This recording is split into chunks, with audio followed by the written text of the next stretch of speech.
নমস্কার বন্ধুরা, আশা করি আপনারা সকলেই ভালো আছেন। আপনারা দেখছেন XAU USD gold versus dollar trading chart. আজকে 9 তারিখ শুক্রবার, সপ্তাহের শেষ দিন। আজকে নিউজ টাইমটা নোট করে নেন। নিউজ টাইমটা হচ্ছে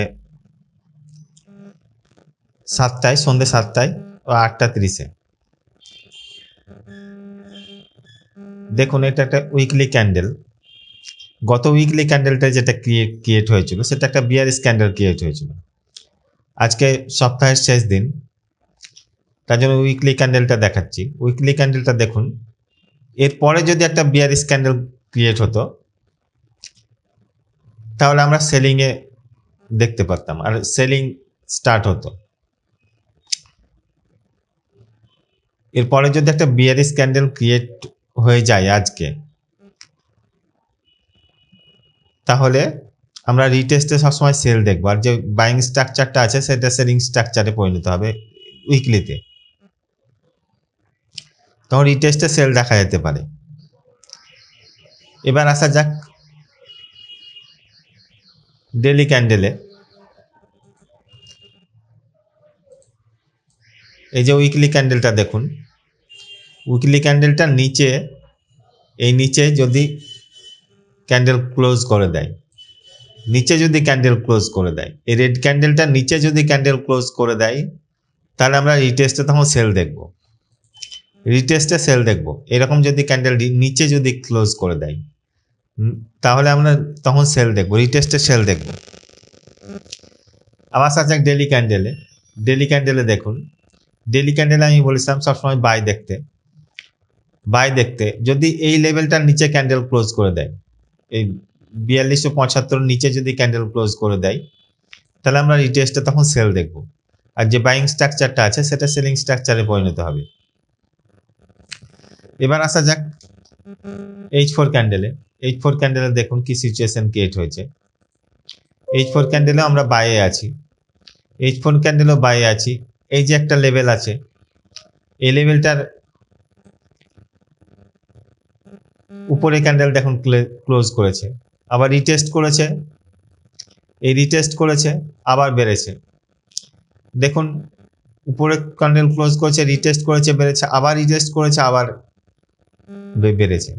তো এই রেড ক্যান্ডেলটার নিচে যদি ক্যান্ডেল ক্লোজ করে দেয়, এরকম ক্যান্ডেল ক্লোজ করে দেয়, রিটেস্টে আমরা সেল দেখব। আবার দেখুন, এখানে একটা গ্র্যাপ পড়ে আছে এই জায়গাটায়। এই গ্র্যাপটা ফিল করতে এখনো আসেনি, এই বিলটা ফিল করতেও আসতে পারে।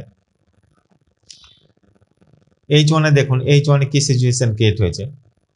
H1-এ আমরা বাইয়ে আছি, H1-এও এখনো বাইয়ে আছি। দেখুন, এই যে একটা লেভেল, এই লেভেলটার উপরে ক্যান্ডেল ক্লোজ করেছে, রিটেস্ট করেছে, আবার বাই হয়েছে, আবার এই ক্যান্ডেল দেখুন ঠেকেছে, আবার বাই হয়েছে। তাই জোনে থেকে ট্রেড করবেন। এই যে ঠেকেছে দেখুন, আবার বাই হয়েছে, যে জোনে থেকে ট্রেড করবেন। আমি M30-তে দেখুন কি সিচুয়েশন ক্রিয়েট হয়েছে। M30-তেও দেখুন, M30-তেও আমরা বাইয়ে আছি, M30-তে বাইয়ে আছি। দেখুন হায়ার হাই ক্রিয়েট করতে গেছে। আজকে জোনগুলো দিয়ে দিচ্ছি, এই জোনে থেকে ট্রেড করবেন, জোনের বাইরে কখনোই ট্রেড করবেন না। জোনে থেকে স্টপ লস লাগিয়ে ট্রেড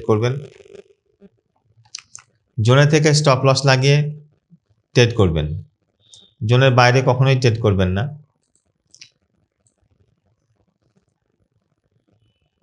এই জোনগুলো নোট করে নেন। কালকে যে জোনগুলো দিয়েছিলাম সেটা প্রত্যেকটা জোনেই প্রফিট দিয়েছিল। আমি বলেছিলাম যেদিকে দেখবেন জোন বেশি ঘন ঘন থাকবে সেদিকে স্টপ লস পড়ে থাকার সম্ভাবনা। আচ্ছা, মার্কেট সেদিকেই যায়। দেখুন, উপর দিকে কালকে জোনগুলো প্রচণ্ড ঘন ছিল আর উপর দিকে স্টপ লস পড়েছিল, মানে মার্কেট টাচ করে উপর দিকে আবার গেছে, ওই স্টপ লসগুলোকে হান্টিং করবার জন্য গেছে। তাই এই জোনে থেকে ট্রেড করবেন, জোনের বাইরে কখনো ট্রেড করবেন না। জোনে থেকে স্টপ লস লাগিয়ে ট্রেড করবেন, জোনগুলো নোট করে নেন। এই জোনে থেকে ট্রেড করবেন, জোনের বাইরে কখনোই ট্রেড করবেন না। এখানে দেখুন, এইটা একটা মোস্ট ইম্পর্টেন্ট লেভেল, এটা একটা জোন মোস্ট ইম্পর্টেন্ট, এইখানে একটা মোস্ট ইম্পর্টেন্ট। এগুলোতে রিজেকশন দেখবেন, রিজেকশন দেখার পর ট্রেডে এন্ট্রি নেবেন। রিজেকশন দেখার পর ট্রেডে এন্ট্রি নেবেন, কখনোই বিনা স্টপ লসের ট্রেডে এন্ট্রি নেবেন না। ধন্যবাদ।